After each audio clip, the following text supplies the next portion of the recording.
We are here in College Station, Texas with Kipp Kinnett of noted Yell Leader producing town, Chicago. Big five-star Yell Leader producing town.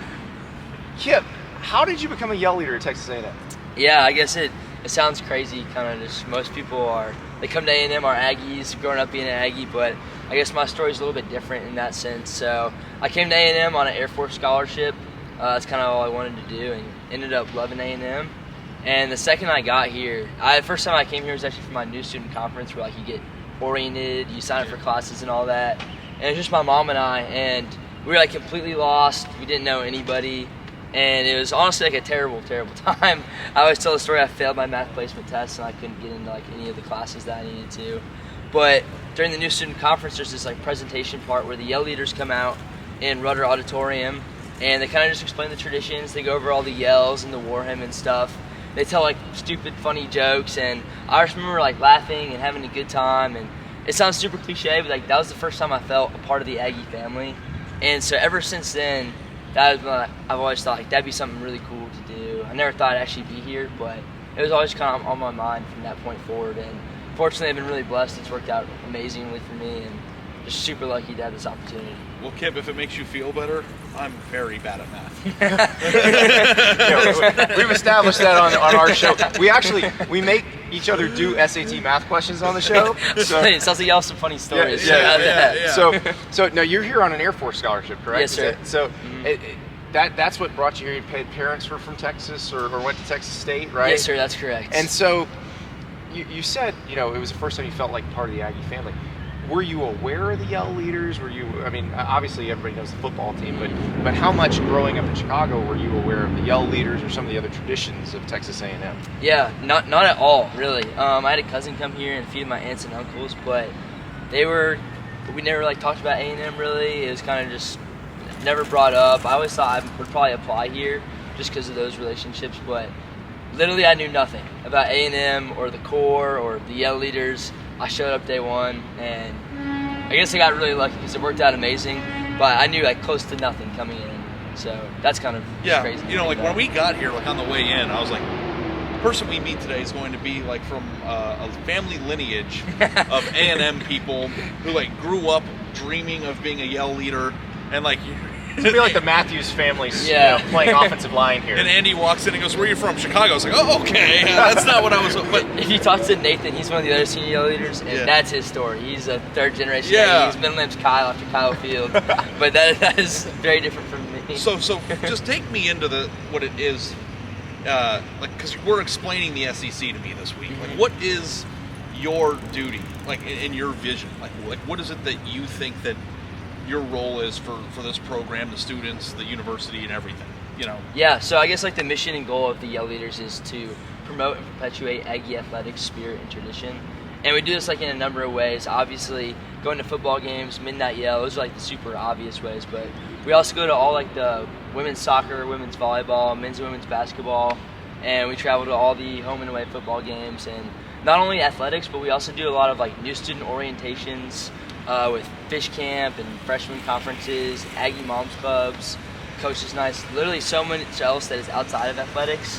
And so I guess the goal of the Yell Leaders is just to be a visual representation of the Aggie spirit and be welcoming to all Aggies, and just give them an opportunity to take part in A&M and show them what A&M is all about. But you do it almost in your own language, and you have your own and you're gonna teach Ari some of this stuff. So he's got an Aggie wife. He needs to learn to communicate better with her. So, but can you help me communicate with? I'll do my best. Help me communicate with my wife, please. but it is fascinating to watch, because when I've seen you guys during the games, I don't know what's going on. I don't understand what's going on, and I've watched Midnight Yell on YouTube just to kind of try to get a sense of it. But I did want to ask about Midnight Yell, because that's fascinating to me. You're standing there talking to 40 or 50,000 people. You're telling jokes. You're talking about the corny jokes that the Yell Leaders told when you first met them. Are those passed down? Do you workshop those at open mic nights? How does that work? Yeah, so the fables, it's called a fable. So the fables that we tell at Midnight Yell, it's a junior gives one and a senior gives one. And they're made up stories. They're jokes we find online that we morph into stories about the other team. There's some ones that have just been passed down that are just funny that you use every year and stuff. And so we actually write them, we change them depending on the year and what's going on. But yeah, that's what it's called, a fable. And we give 2 of those before every football game. So those are the ones that I was watching on YouTube for 12 hours last week? Yes, those are the ones we also get made fun of for a lot, but that's just by people who don't understand it. Let me ask you, Kipp, is it hard being in the video when people are making fun of you because they don't understand it? Like, what's it like to be in this position? Because, you know, like I went to the University of Arizona, he went to Florida. You know, it's different from other places, you know, and I think it's an honor and something that's incredible that you do, but is it hard to be in your position? Yeah, I mean, I definitely think it has its challenges, but when things like that on social media happen, like, I guess that's just what's so cool about the Aggie family is everybody here supports you, and, you know, we don't necessarily care what everybody else thinks of our traditions. They're our own. We have, like, great sense of pride in that, and they're not going anywhere. We're going to keep doing them, and we love them for us and what they mean to us.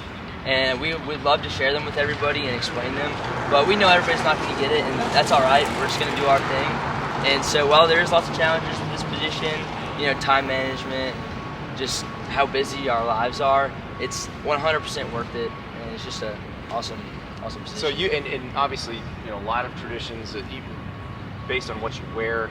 I gotta ask. One, you've never skipped a curl day. This guy's got some hogs on him. How do they teach you? Is there a course when you were a new Yell leader on getting the perfect sleeve roll? Because I've been working on my biceps, and I'm hoping if I can get them popping that I can roll it like that. Oh yeah, no, it does take a little while. It's just like technique. You just fold them up. We starch them super. They get dry cleaned and starched. How much starch is being used on this? I don't know. You have to ask the dry cleaner, but it's probably ridiculous. More starch in his shirt or on my plate. What do you think? I've seen you in all, or I know how you operate. So it does take a little while, but you get the hang of it, and before you know it, you can just roll them up super fast, and then we get to go. All right. Well, Kipp, we need to have Ari. He needs like a mini fish camp. Okay. He needs to learn the language. Definitely. So let's. I know this one. Whoop. Okay. That's a whoop. Yes. So anything that's like good bull or going with A&M tradition or what is good bull? Good bull is just like a generic term that describes anything that's pro Aggie spirit, all in that general direction. So if the Aggies win, that's good bull. If people show up to midnight yell, that's good bull. If you know you are taking part in our traditions, it's good bull. If you do well on a text, it's sort of like good bull. Prego in Italian. It can mean anything. Yes, it can mean anything you want it to mean, basically. I like that. All right. Okay. So I'll take your mic. I'm gonna. So here, let me more ask video. him one more thing, Okay, Andy. yeah. Real quick. Let me There ask you you this, Kipp. So as I was watching these videos, there's one specific motion that I continually notice. Okay. And I don't understand. I tried to Google it. I asked my Aggie wife, and I hope I don't out her on this. She doesn't know I'm supposed to. But I'm going to give you the mic here, Andy. Okay. But there's a certain. You make the punchline, right? And Yes. then you're.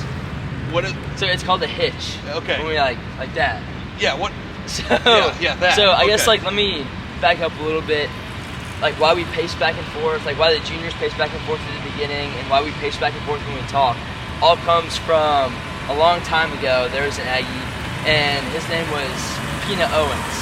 And when they used to do the yell practices on the steps of the YMCA building, those steps are like kind of small, and the legend has it that his feet were like so big that he couldn't really keep his balance. So he just started like walking back and forth and talking into the mic and telling the fable. And every time he would turn around, this is what the story says, so take it with a grain of salt. But he would like almost fall off, so he would start this like hitching motion so that he could just turn around. So that's kind of where it came from. I don't know how it evolved to what it is today, but just one of those little Listen, there are a lot of famous peanuts in football history. You got Peanut Tillman with the peanut punch to knock the ball out when you're trying to tackle somebody. So this is Peanut Owens. Peanut Owens, yep. All right. And I have size 9 shoes. I've got size 9 shoes. Okay. So that's not going to be a problem for me. But like, Probably it's not. like it always happens. So we do it on like the punchline or like big words, or there's be words in the fable like when we say "Old Rock the Good Egg." Yeah, Old Old Rock the Good Egg. It's like a made up figure, just some. But Old Rock's like the best dude ever. Like you want to have a beer with Old Rock. The best Aggie Okay. around. And so you always hitch on Good Egg, and everybody will whoop to that. Okay, so they go like this. Old Rock, the Good Egg, and we go. Yeah, the Good Egg. Yep. Am I doing this right? Yes, that's perfect form actually. That's actually perfect. We'll see form. if this Friday. I was watching it for 15 straight hours last week because I'm trying to understand it. You guys have a big game. We're going to see you in Tuscaloosa this Saturday. And I wanted to learn the understand that, so I'm happy that you taught me that. Yes, sir. So wait, all right, All right. let's take Ari through. We don't have to take it through a whole fable, but Okay. let's get a whoop, and let's get a hitch. So when you whoop, Is that right? there's so the whoop is is part of the Wildcat, and each class here has their own Wildcat, and that comes from like a long story where there was a Wildcat on campus, and the upperclassmen sent the freshman out to go kill the Wildcat basically, but he got scared and ran away. So the freshman Wildcat, if you're a freshman, you just put your hands in the air and scream A. So it's like, hey! Now the sophomore Wildcat, rumor has it he went out there and like tried to shoot the Wildcat but missed all the 5 times. Which is why the sophomore Wildcat is A, like 5 missed shots. Yes. The junior went out there and shot 3 times and hit him once, which is why it's A, whoop. And the senior went out there and just shot him once, boom, dead, A, whoop. And so, interdigitate your fingers. Get that? Did you get that? Interdigitate, Ari. Yeah, now. that's a big word. That way you can show your Aggie ring off when you get it one day for all the students. Okay. And you're going to A to the ground once and whoop up, hiking your left foot behind your right knee. My left foot above my right. Right behind, like right there. Yep, just like Okay. that. Just try it. All right, so we're gonna A. whoop, Perfect. A Are whoop. you making Ari a senior? You're saying he shot the Wildcat? Hey, So I got it right out of the base. Oh, So this is definitely. A. You may have to do the That's freshman A. Hey. Yes, that's perfect. A. Okay, and then the second one is Sophomores is A. oh, A. But I missed. You missed I all missed. 5 times. Interdigitate. Okay. Oh. And no, but A. It's two pistols. 2 pistols. Yes. A. Okay. And the junior then, one, it's like the senior one, except you don't interdigitate because you don't have Oh, your you A. should have your ring sorry. yet. Okay. Yes. Told you wrong. And that's A. whoop. Is Whoop whoop down up? for the Oh, junior. whoop down. Yep. And then you don't get to whoop up until So you're. you're a senior. Okay, and so the last one more Kind time. of confusing, but if you are around all the time. But you have to have an Aggie ring to interdigitate, right? That's correct. Okay. Yes, sir. Wow. So this is a wedding ring of an Aggie. That works. So that makes me You're am I in. like an inner You're half inner an Aggie. Aggie Honorary marriage. senior. I'm an inner Aggie marriage. You married into this. Whoop! Perfect. Ooh, that was And hitch for me. Old Rock, the good egg. Whoop! Yeah, see, I'm good. I got it. I think you're ready. Yeah, I think I'm ready too. We're gonna sit. Listen, if Kipp for whatever reason can't perform in Tuscaloosa on Saturday, we're gonna roll your sleeves up, Ari. We're gonna do a lot of curls this week. A lot of curls. A lot of curls. A lot this of week. curls. So we're gonna do that, and you are gonna take over if Kipp can't do I it. think you can do it. Yeah.